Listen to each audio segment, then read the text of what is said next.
අධ්‍යාපන ප්‍රශාස්කරණ වලට සමලිංගිකත්වය පිළිබඳ කරුණු ප්‍රවර්ධනය කරලා තියෙනවා. ඒ පිළිබඳ මම අද මේ ජගත් පුෂ්ප කුමාරගෙන් තමයි අහන්නේ. ජගත් මොකද ඔයාලට හිතෙන්නේ මේ ගැන? ඔව් දැන් ලිංග ભેදය එහෙම නැත්නම් ලිංගික අනන්‍යතාවය පිළිබඳ සාකච්ඡාවක් තමයි මම හිතන්නේ මේ 6 පන්තියේ 6 ශ්‍රේණියේ ඉංග්‍රීසි පොතේ ඇතුළත් කරලා තියෙන මිතුරු මිතුරියන් සොයාගන්න. ඒ කියන්නේ අපිට පුළුවන් අපි ඉස්සර පුංචි කාලේ අපි පෑන මිතුරු හොයාගත්තානේ.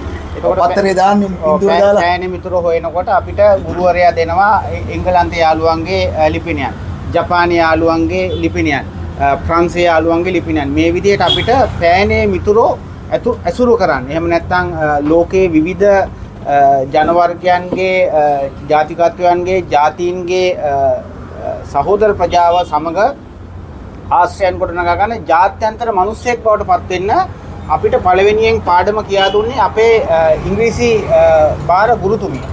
එතකොට එතුමිය අපිට කියලා දීලා තියෙනවා කොහොමද අපි ලෝකෙට යන්නේ කියලා. එතකොට දැන් මේ කතාව වෙන්නේ ඒහා සමාන එකක්. අපි දන්නවා ලිංග ભેදය අනුව ලිංගික අනන්‍යතාවය අනුව ලෝකේ වර්ග තුනක් ඉන්නවානේ. එකක් පුරුෂ ලිංගීය අනන්‍යතාවය සහිත පුද්ගලයන්, ස්ත්‍රී ලිංගික අනන්‍යතාවය සහිත පුද්ගලයන්, ඒ වගේම නියුට්‍රලයිස් එහෙම නැත්නම් ඒ අයට අපි කියනවා නපුංසක කියන වචනේ තමයි එදා පාවිච්චි වුනේ.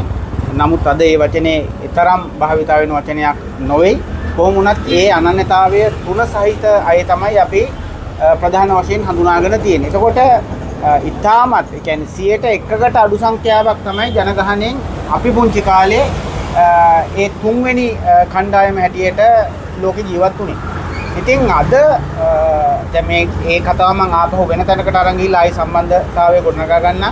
ලෝක ජනගහන ගැටලු පිළිබඳ කතා කරද්දී පළවෙනියම ඒ කියන්නේ ඒකත් තියෙන්නේ අධ්‍යාපන විෂය නිර්දේශයේ විෂයක් තියෙනවා පුරවැසි අධ්‍යාපනය කියලා. පුරවැසි අධ්‍යාපනයේ ජනගහනය කියලා පාඩමක් තියෙනවා. ඒ ජනගහනය කියන පාඩමේ එක්තරා පරිච්ඡේදයක් තියෙනවා ජනගහන ගැටලු කියලා. එතකොට මේ ජනගහන ගැටලු වල බලපාන කාරණා තුනක් සඳහන් කරලා තියෙනවා සාමාන්‍ය පෙළ පොතේ. එකක් තමයි සාපල්‍යතාවය පිළිබඳ. ඒ කියන්නේ උපත් ඇතිවීම පිළිබඳ සාධකයේ බලපාන. දෙක තමයි මරණ ප්‍රමාණය, මරණ ප්‍රතිශතය පිළිබඳ කාරණය. අනිත් එක රටක ජනගහනයට බලපාන ඊළඟ කොන්දේසිය කාරණේ තමයි ජනයා පර්යටනය වීම. ඒ කියන්නේ වෙනත් රටවලට ජනයා සංක්‍රමණය කියන කාරණේ බලපාන. එතකොට ওই කාරණා තුන ජනගහනයට බලපාන. එතකොට මේකේ මම මේ 6 පොතේදී ඉදිරිපත් කරලා තියෙන කාරණේ ලාල් කිව්වා වගේම සමලිංගික අධ්‍යාපනය කියන කාරණේ ලාල් ඉදිරිපත් කරේ. නමුත් ඒක ඊට වඩා පැතිරුණු පළල් විෂයක් හැටියට තමයි මම තේරුම් ගන්නේ. ඒ කියන්නේ ප්‍රොමෝට් කරනවා කියන එකද?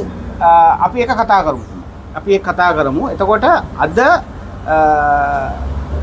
6 පන්තියේ ළමයින්ට දැන් මේ කතා කරන්න යෝජනා කරලා තියෙනවා. අපි සාපල්‍යතාවය ගත්තොත් ලංකාවේ විවාහක පවුල් වලට 15%ක දක්වා අඩුවීමක් වෙලා තියෙනවා දරුවෝ ඇතිවීම.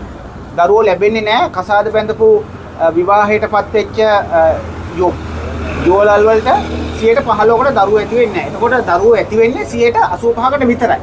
එතකොට මේ අද ප්‍රශ්නේ ඒක කියන්නේ 85% වර්තමාන සංඛ්‍යාලයක නනු 15%කට දරුවෝනේ.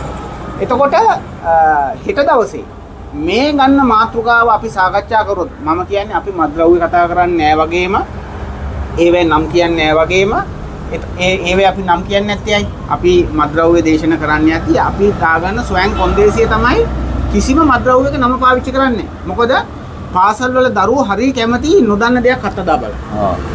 ඒක තමයි තාරුණ්‍යයේ ලක්ෂණය, අත්හදා බැලීම. එතකොට දැන් මේ කියන මාතෘකාවත් 6 පන්තියේදී ඒ කියන්නේ වයස අවුරුදු 11යිදී අදාළ කියන්නේ මනුස්ස ශරීරයේ කියන්නේ ආරම්භක හෝමෝන ක්‍රියාවත් පටන් අරගෙන නැති කාලයක් තමයි වයස අවුරුදු 10 11 කියලා කියන්නේ. එතකොට ලිංගිකත්වය කියන එක ශරීරයේ ලිංගික අවයව නිර්මාණය වෙලා තිබුණාට ඒක මානසිකවත් ඒක රසායන විද්‍යාත්මකවත් ජෛව රසායන ක්‍රියාවලියක් විදිහටවත් ශරීරයේ අවුරුදු 10ක ළමයට ලිංගිකත්වය ඇති වෙනවා කියලා මම හිතන්නේ නැහැ. එතකොට එහෙම කෙනෙක්ට ලිංගික කියන්නේ තවමත් ලිංගිකව වැඩුණු නොමේරුණු දරුවෙක්ට මේ කියන අධ්‍යාපනය ලබලා දීම කොයිතරම් සුදුසුද කියන ප්‍රශ්නේ තියෙනවා. එතකොට දෙවනි කාරණේ තමයි අද කියන්නේ අපි කවුරුවත් ලිංගික විපර්යාස සිද්ධ වෙච්ච අය කියන්නේ උත්පත්තියේදී ලිංගික ගැටලු තියෙන අය. එතකොට සමරිසි ලෙසම කියන්නේ සමලිංගික ජීවිතයක් ගත කිරීමට සුදුසු අයම උත්පත්තියෙන් බිහිවීම සම්බන්ධයෙන් අපි කාටවත් ගැටලුවක් නැහැ. ඒ අය වෙනස් කොට සලකන්න ඕනේ නැහැ. ඒ අයට අඩන්තේට්ටම් කරන්න ඕනේ නැහැ. ඒ අය සමාජයේ ගැරූමට ලක් වෙන්න ඕනේ නැහැ. ඒ අයට නිසි පිළිගැනීම ලබා දෙන්න ඕන. මනුෂ්‍යත්වයෙන් සැලකීම අංක 1. ඒ කියන්නේ ගැහැණියෙක්ට මනුෂ්‍යත්වයෙන් සලකන්න ඕන. පිරිමියෙක්ට මනුෂ්‍යත්වයෙන් සලකන්න ඕන. ඒ වගේම තමයි ඒ සමෘද්ධි ප්‍රජාවටත් මනුෂ්‍යත්වයෙන් සලකන්න කොන්දේසි විරහිතව මානව සමාජයේ බැඳිලා ඉන්නවා. හැබැයි මේ කිසිම එකක් අනවශ්‍ය ලෙස ප්‍රවර්ධනය කරන්න කවුරුත් මැදිහත් වෙන්න ඕනයි කියලා අපි කල්පනා කරන්නේ නැහැ. දෙවැනි කාරණේ තමයි මේක ප්‍රවර්ධනයෙන් නවතින්නේ නැහැ. මේක වෙනස්කම්. ඒ කියන්නේ වෛද්‍ය උපදෙස් සහිතව ඒ කියන්නේ ඖෂධ සමාගම් කර්මාන්ත මැදිහත් වෙලා මේවා වෙනස් කරන්න මැදිහත් වෙන එක ලොකු ප්‍රශ්නයක් නෙවෙයි. ඒක නිසා මේ 6 ශ්‍රේණියේ පොතට මේ සමරිසි අධ්‍යාපනය ඇතුළත් කරන්න බලපාන කාරණා ගොඩක් තියෙන්න පුළුවන්. ඔව් මම මෙතන පොඩි ගැටලුවක් මතුවෙනවා. දැන් මම දන්න අරගලෙත් හිටපු අය හිටියා. දැන් එයාගේ නම කියන්න බෑ. එයා මොකද ලේඛකයෙක්. නමුත් ඔහු හිටියේ මේ යනු අදගෙන. දැන් ඔහු ලස්සන වෙලා තිනවා. ඒ කියන්නේ ලැම ප්‍රදේශ ලොකු කරගෙන උකුල ලොකු කරගෙන මම කීයක් ගියාද කියලා. ඒක ලක්ෂ 80ක් ගියයි කියලා. ඉතින් ඒක කර්මාන්තයක් නේ. කර්මාන්තයක් බවටපත් වෙලා. ඒකට මේක ප්‍රවර්ධනයක් වෙනවද කියන එක අපිට ඔව් ඒක තමයි. මේ හරි සංකීර්ණයි මේ ගැටලුව. එතකොට මේ සමාජයට මේවැනි මාතෘකා ගෙන ඒම තුලම ඒවා ප්‍රවර්ධනය කරන්න අවශ්‍ය කරන වටපිටාව නිතැතින්ම සකස් වෙනවානේ. දැන් අපි මොකක් හරි අරක්කු වර්ගයක් හොඳයි කියලා කිව්වොත් එහෙම ඒක අරක්කු වලට කැමති කෙනා අර වෙන අරක්කු බොන කෙනෙක් මේ අරක්කු මේ වීදුරක් දීලා බලනවා. එතකොට ඒ අරක්කු වෙළඳාමට විශාල වෙළඳපොළක් හැදෙනවා. ඉතින් ඒක නිසා මේක මේ කවුරුවත් නැවත වාරයක් කියනවා මේක බොහොම මානවීය ගුණාංග සහිතව සාකච්ඡා කළ යුතු මාතෘකාවක්. ඒක නිසා කාගේවත් හිත විදන්න කාවත් පෙලන්න කාවත් පහත් කොට සලකන්න කාවත් ගරහට ලක් කරන්න මේ කාරණා කියන්නේ. මේ කාරණා කියන්නේ මනුස්ස සමාජයේ යහපැවැත්ම වෙනුවෙන්ම පමණයි. මොකද ජීවියෙක් බිහි වෙන්න නම් එකම විශේෂයේ කියන්නේ අපි ඒකට කියනවා තවත් එවැනිම ජීවියේ කාණ්ඩයකට විතරයි ජීවියෙක් බිහි කරන්න පුළුවන් වෙන්නේ. එතකොට සරු භාවයෙන් යුත් ගණිතයක් බිහි කරන්න නම් ඒ මේ විරුද්ධ ලිංග එකතුවක් වෙලා තමයි සරු ජනිතයක් බිහි වෙන්නේ. ඒක නිසා ඒ කියන්නේ විශේෂයක පැවැත්ම තියෙන්නේ සරු ජනිතයක් බිහි කර ගැනීමෙන් පමණයි. ඉතින් අපි කල්පනා කරනවා ස්වභාවිකව එසේ